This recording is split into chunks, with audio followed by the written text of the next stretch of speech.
Hello students, आज हम start करेंगे फेवरेट सब्जेक्ट का chapter number 1 some basic concepts of chemistry का लेक्चर नंबर 2।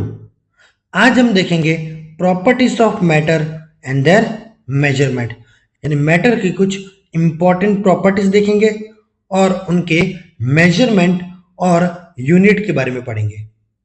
बात करें मैटर की प्रॉपर्टीज की, तो मैटर की दो प्रॉपर्टी होती है, फिजिकल एंड केमिकल।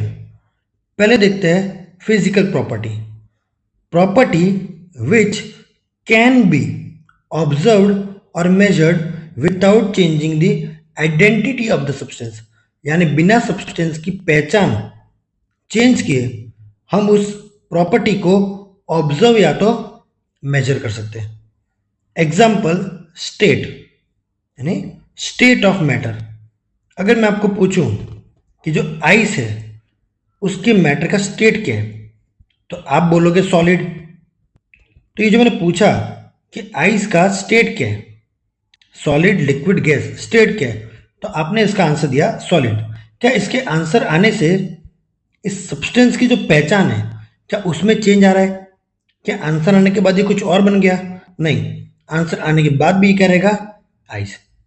यानी आंसर बोलने से पहले और आंसर बोलने के बाद सब्सटेंस की जो पहचान है वो नहीं बदलती है। वैसे ही अगर मैं आपको एक ऑब्जेक्ट दूं, अब पूछूं उसका कलर क्या है, और मुझे आप उससे कलर बोल देते हो, फॉर एग्जांपल व्हाइट। आपने कलर क्या बोला? व्हाइट। तो इस सब्सटेंस का कलर निकालने के बाद क्या इस सब्सटेंस की जो पहचान है क्या वो बदलेगी? क्या उसका नाम बदल जाएगा?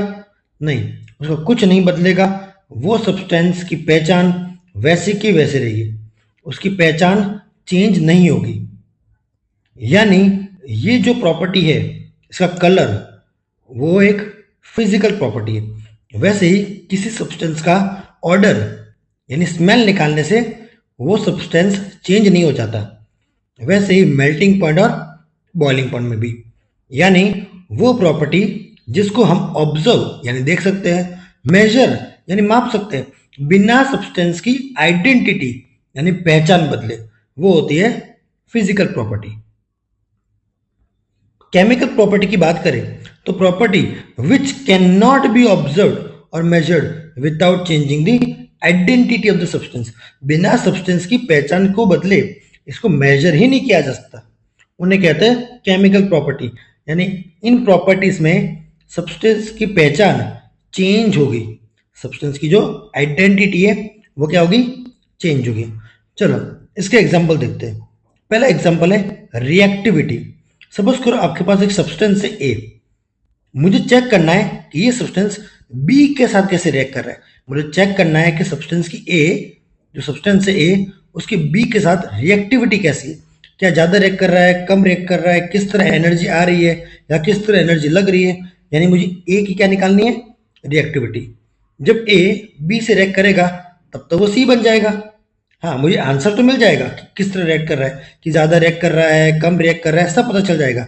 लेकिन उस चक्कर में जो मेरा ए है वो बन गया सी।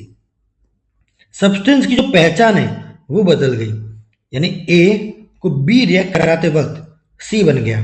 आंसर मिल गया, लेकिन जो ए है वो क्या बन गया? सी। नेक्स्ट है कोरोजन। जैसे मान लो कोई आयरन का ऑब्जेक्ट है, मुझे उसका कोरोजन चेक करना है। अब कोरोजन के बाद तो ये रस्टिंग हो जाएगा, ये पूरा जंग खा जाएगा और ये पूरा कुछ नया ऑब्जेक्ट बन जाएगा। तो ये जो कोरोजन है वो क्या है? एक केमिकल प्रॉपर्टी। वैसे ही कंबशन, क्या? कंबशन यानी क्या होता है? ऑक्सीजन के प्रेजेंस में जलाना। जैसे मान लो आपके पास एक व्हाइट पेज है, आप उसको O2 के प्रेजेंस में जलाते हो तो आपको पता चल जाएगा इसका कंबशन कैसा है। उसके कंबशन के बारे में सारी डिटेल्स आपको पता चल जाएगी, आपको पूरा आंसर मिल गया। लेकिन जब इस पेज का कंबशन होगा उसके बाद तो वो राख बन जाएगा। उसके बाद क्या हो जाएगा? पूरा वो राख बन जाएगा, यानी ऐश बन जाएगा।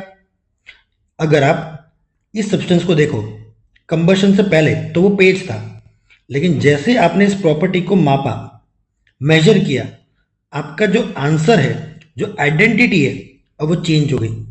तो ये जो कंबशन है वो भी एक केमिकल प्रॉपर्टी है। उसी तरह डिकम्पोजिशन यानी किसी सब्सटेंस को तोड़ना, वो भी क्या है, केमिकल प्रॉपर्टी। और उसी तरह केमिकल स्टेबिलिटी, किसी कंपाउंड की केमिकल स्टेबिलिटी कैसे पता चलती है, उसको तोड़ के, कि वो कितनी एनर्जी लेके टूटता है। तो यहां पर केमिकल स्टेबिलिटी निकालते वक्त भी आपको जो सब्सटेंस है वो क्या हो जाता है, चेंज, यानी उसकी आइडेंटिटी क्या हो जाती है, बदल जाती है। तो ये होता है केमिकल प्रॉपर्टी, यानी सब्सटेंस की अगर आइडेंटिटी नहीं बदलती है तो वो प्रॉपर्टी फिजिकल प्रॉपर्टी है, और अगर सब्सटेंस की आइडेंटिटी बदल जाती है और वो कुछ नया कंपाउंड बन जाता है या नया सब्सटेंस बन जाता है, उन प्रॉपर्टी को कहते हैं केमिकल प्रॉपर्टी। नेक्स्ट हमारा टॉपिक है the international system of units. The international system of units, जिसे हम एसआई यूनिट भी कहते हैं, जिसे हम एसआई यूनिट भी कहते हैं। अब यहां पर आप सोच रहोगे सर टॉपिक का नाम तो इंटरनेशनल सिस्टम ऑफ यूनिट्स है, यानी ये तो फिर आईएस यूनिट होना चाहिए ना, क्योंकि हम इसे इंटरनेशनल सिस्टम ऑफ यूनिट कहते हैं, तो आईएस यूनिट। लेकिन आप स्टार्टिंग से क्या पढ़ते आ रहे हो, एसआई यूनिट। इसका रीजन ये है क्योंकि ये जो कॉन्सेप्ट है ये लागू हुआ था फ्रेंच से, जो लैंग्वेज है क्या, फ्रेंच, वहां से आया है। और फ्रेंच में इंटरनेशनल सिस्टम नहीं लिखते, वहां पर उल्टा लिखते, सिस्टम इंटरनेशनल लिखते। फ्रेंच में ये जो टॉपिक है उसे हमारी तरह इंग्लिश में इंटरनेशनल सिस्टम नहीं लिखते, वो लोग उसे सिस्टम इंटरनेशनल लिखते हैं। तो ये जो शॉर्ट फॉर्म है वो इंग्लिश से नहीं आया, वो फ्रेंच से आया। तो उसकी वजह से हम इंटरनेशनल सिस्टम नहीं बल्कि उल्टा सिस्टम इंटरनेशनल यूनिट लिखते हैं, एस आई यूनिट।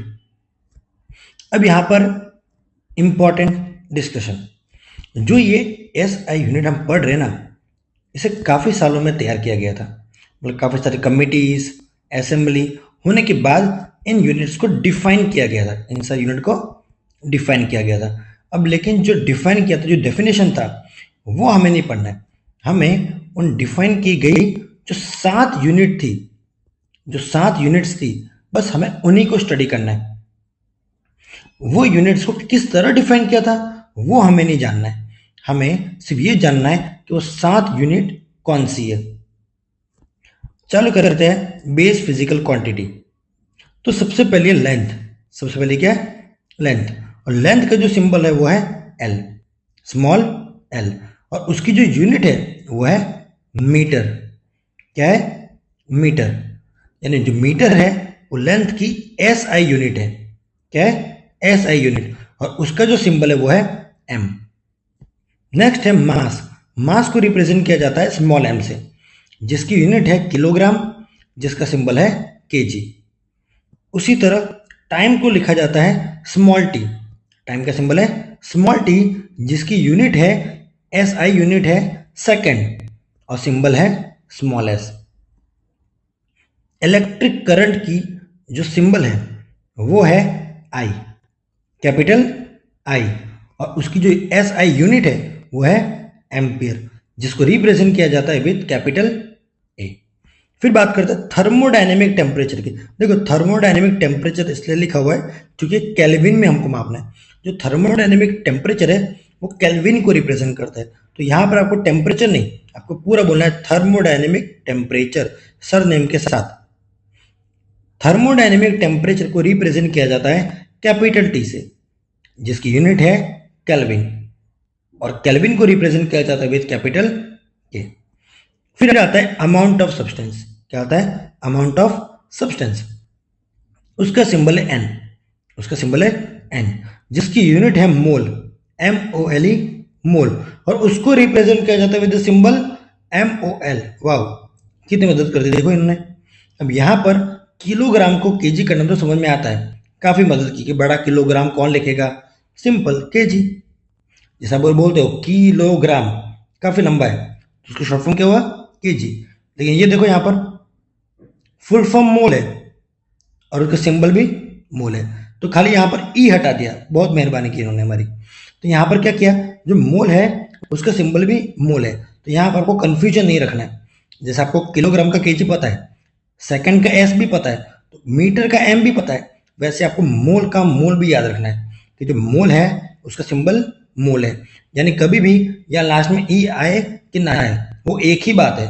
आपको यहाँ पर पीछे ई आ रहा है, ई नहीं आ रहा है, उस पर ध्यान देना नहीं है, क्योंकि दोनों एक ही चीज होती है। खाली मोल उसकी एसआई यूनिट है, और जो हम लिख रहे हैं एमओएल बिना ई के, वो इस मोल का सिंबल है।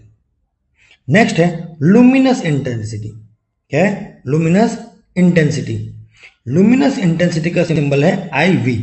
नीचे का लगा देते हैं, छोटा सा वी लगा देते हैं। उसकी एसआई यूनिट है कैंडेला। एसआई यूनिट है कैंडेला, जिसे रिप्रेजेंट किया जाता है विद सी डी। रिप्रेजेंट किया जाता है विद सी डी। नेक्स्ट हमारा टॉपिक है prefixes used in the SI system. Prefixes used in the SI system.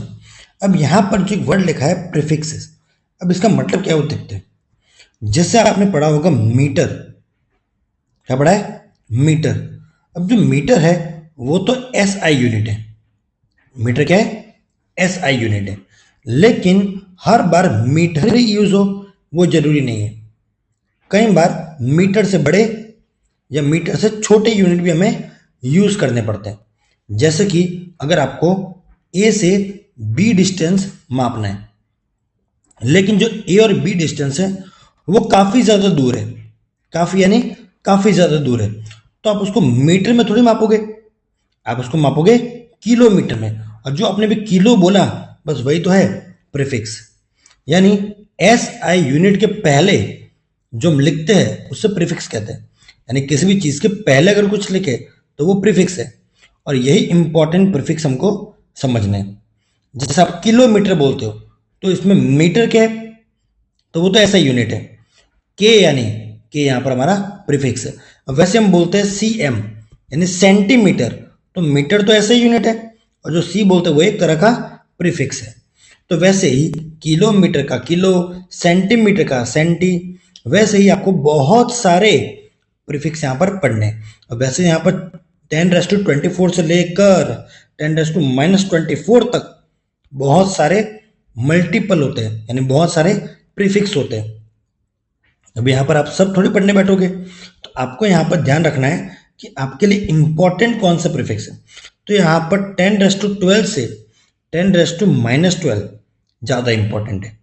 आपको यहाँ पर ज़्यादातर, मैं ये नहीं बोल रहा हूँ कि ऊपर के आपको नहीं पढ़ने, आपको इसके ऊपर के नहीं पढ़ने, ऐसा नहीं बोल रहा हूँ। आपको यहाँ पर जो 10⁻12 से लेकर 10⁻−12 है, उसमें ही आपको ज़्यादा प्रैक्टिस रखनी है, क्योंकि ज़्यादातर सवाल इन्हीं में से आता है। तो हम लोग चालू करते हैं 10⁻12 से। अगर कहीं पर 10⁻12 का मल्टीपल आ गया तो उसे टेरा कहा जाता है। क्या कहा जाता है? टेरा, जिसे रिप्रेजेंट किया जाता है विद कैपिटल टी। वैसे 10⁻9 आया तो गीगा, कैपिटल जी। 10⁻6 आया तो मेगा, कैपिटल एम। 10⁻3, ओह ये तो आपने पढ़ा है, 10⁻3 को क्या बोलते हैं? किलो, यानी कैपिटल के। बस एक ही तो आपको आता है यहाँ से एक। फिर 10⁻2 आ गया तो हेक्टो, यानी स्मॉल एच। 10 यानी डेका, डी ए। 10⁻−1 आ गया तो डेसी, यानी डी। 10⁻−2 आ गया तो सेंटी, वही सेंटीमीटर वाला सेंटी, यानी स्मॉल सी। फिर 10⁻−3 आ गया तो मिली। ओके, आपको याद होगा जैसे हम लिखते हैं मिलीमीटर, लिखते हैं मिलीमीटर, तो ये जो मिली लिखते हैं वो यही प्रीफिक्स है। इसी टेबल से ये प्रीफिक्स हम यहाँ पर यूज करते हैं। वैसे 10⁻6 आया मतलब माइक्रो, जिसे रिप्रेजेंट किया जाता है विद म्यू। 10⁻−9 आया तो नैनो, यानी स्मॉल एन। 10⁻−12 आया तो पीको, यानी पी।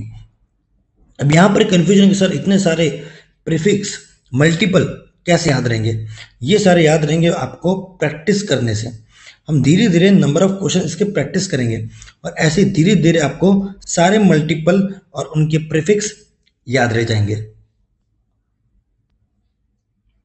नेक्स्ट हम कुछ इंपॉर्टेंट प्रॉपर्टीज और उनके यूनिट को पढ़ेंगे। स्टार्ट करते हैं विद मास। मास यानी amount of matter present in a substance, यानी किसी सब्सटेंस में कितना मैटर भरा हुआ है उसे कहते हैं उस सब्सटेंस का मास, और उसकी जो यूनिट है वो है केजी। नेक्स्ट है वेट।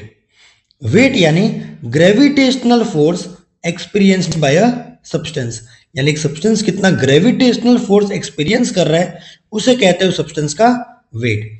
अब जैसे कि ये एक तरह का फोर्स है, वेट की जो यूनिट है वो है न्यूटन।